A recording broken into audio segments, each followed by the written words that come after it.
Hello Gemini, and welcome to your new moon lunar cycle insight video for the cycle beginning with the new moon on the 4th of February in the sign of Aquarius.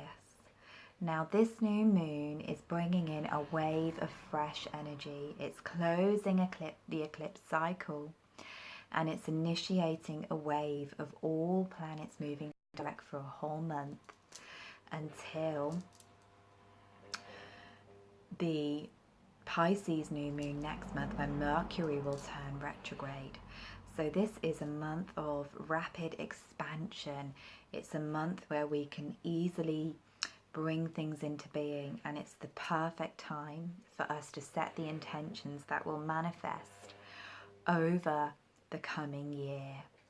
It's a festival that we celebrate known as Lunar Imbolc. It's also the Chinese New Year, and it's a time when we can really begin to feel ourselves awakening again after the long dark winter.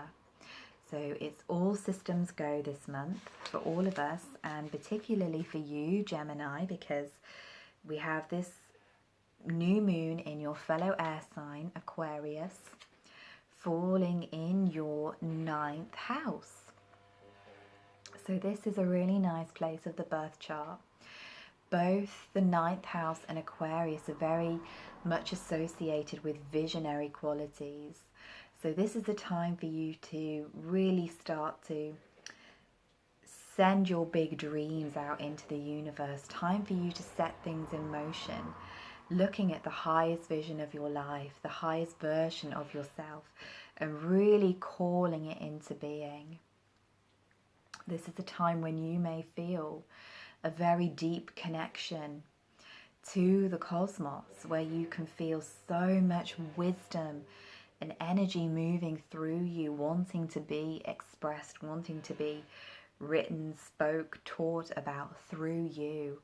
This is a time of synchronicity, of opportunities, particularly those that come through your connections, through the web of life, through your social networks, through your spiritual groups as well, through your spiritual teachers and your spaces of higher learning.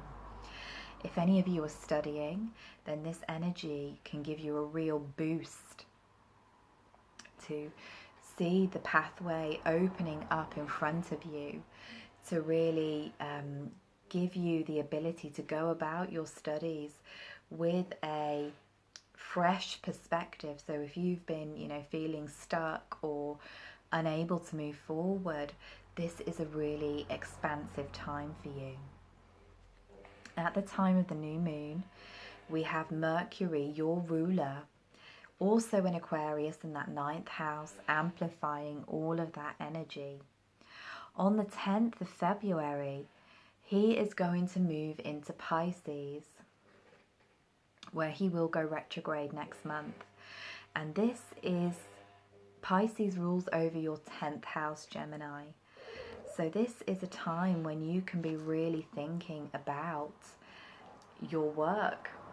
This, particularly when Mercury moves into his shadow mid-month, this can be a time when you're really starting to question your work in the world, your career, your purpose, thinking about what might need to change. So we set the month off with this visionary tone, but when we see a higher vision of ourselves, often other things have to change and shift in order for that to become a reality.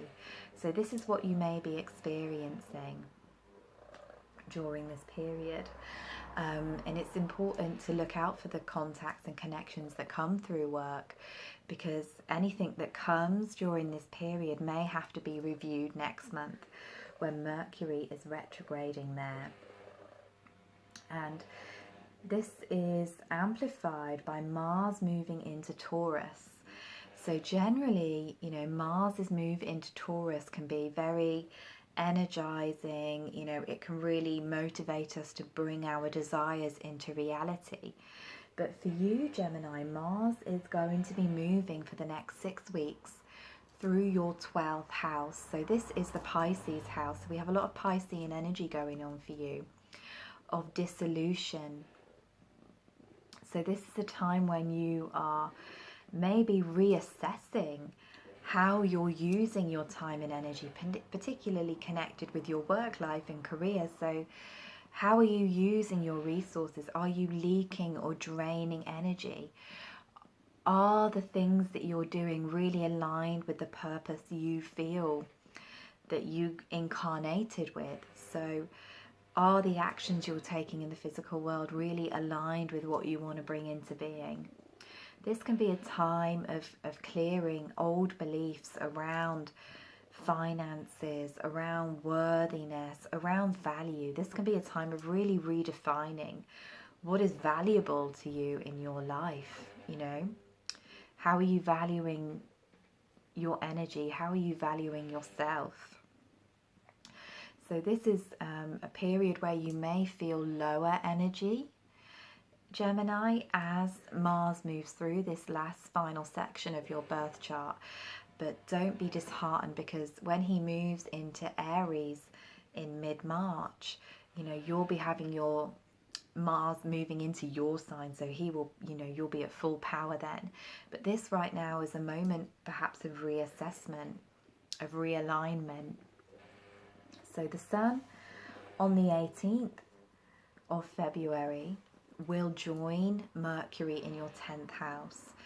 So we're having this big focus in this area of career and reputation this month, Gemini, because we've also got Chiron finishing up his stay in this space of your chart where he's been for the previous 7 years. So he may have been bringing up a lot of feelings around, you know, achievement, ambition, success in your work life and career. You may have actually been taking on the role of the wounded healer in your work for the past 7 years or so. You know, you may have been working with people that need healing.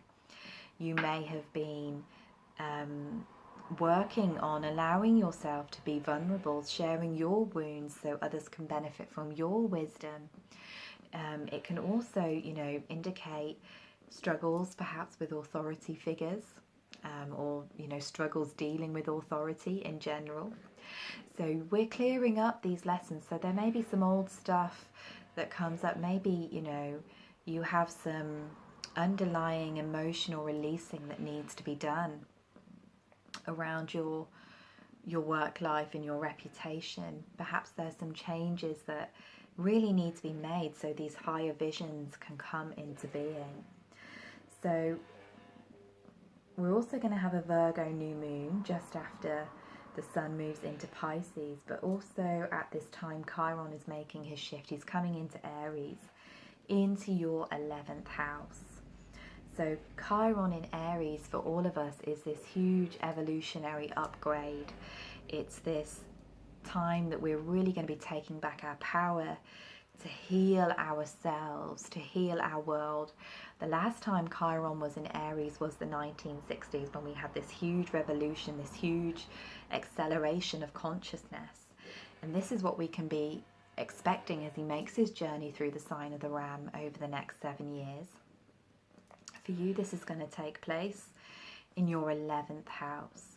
So this is all about you claiming your power to manifest your dreams, to manifest your visions, to be who you are in the world, to find your tribe. You know, we may feel like we are alone or unique in some way, that we don't quite fit in with everybody else. And Chiron says that's okay, you know, just be yourself and you're going to magnetize these people that are going to help you bring your visions into being over the coming years.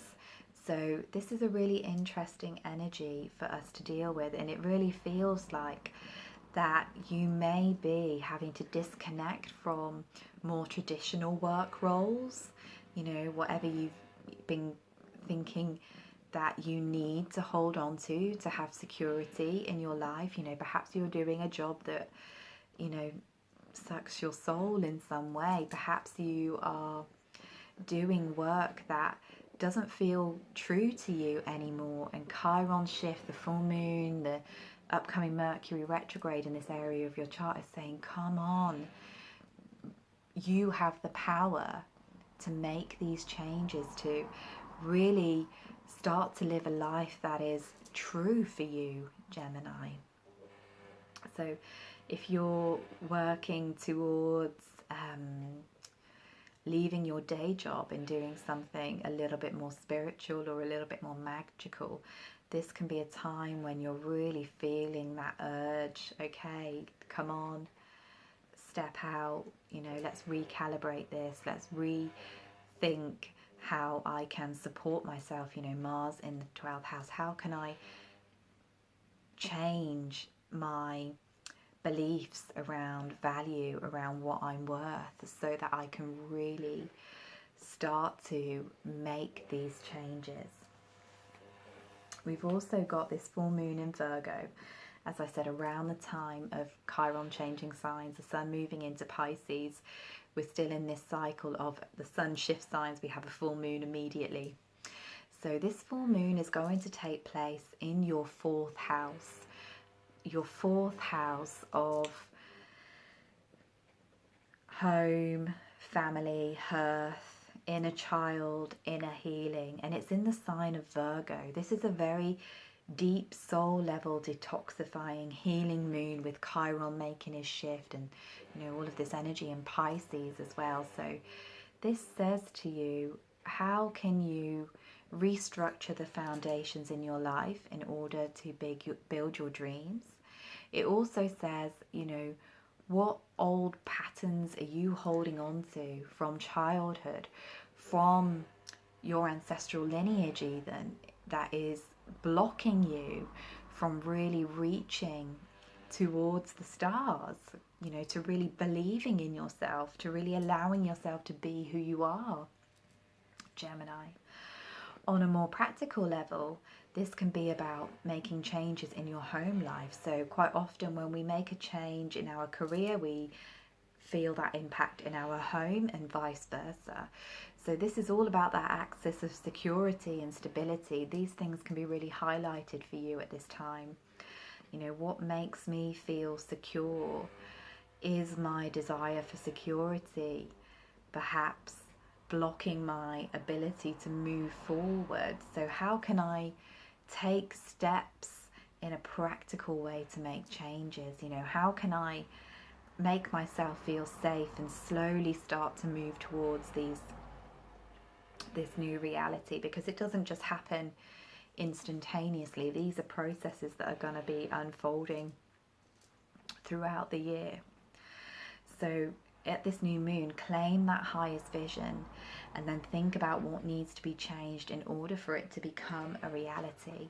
This can be a month where there's a lot of healing going on, a lot of healing, a lot of getting down to the roots of things, a lot of, you know, weeding out barriers, blockages, a lot of releasing old emotions, particularly mid-month.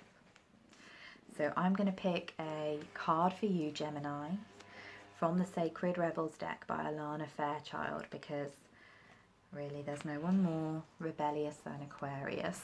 So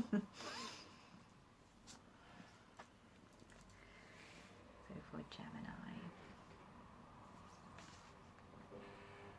This is really interesting. Legacy of light. And when I think of legacies, I always think of this 10th, 4th house polarity that you are working with.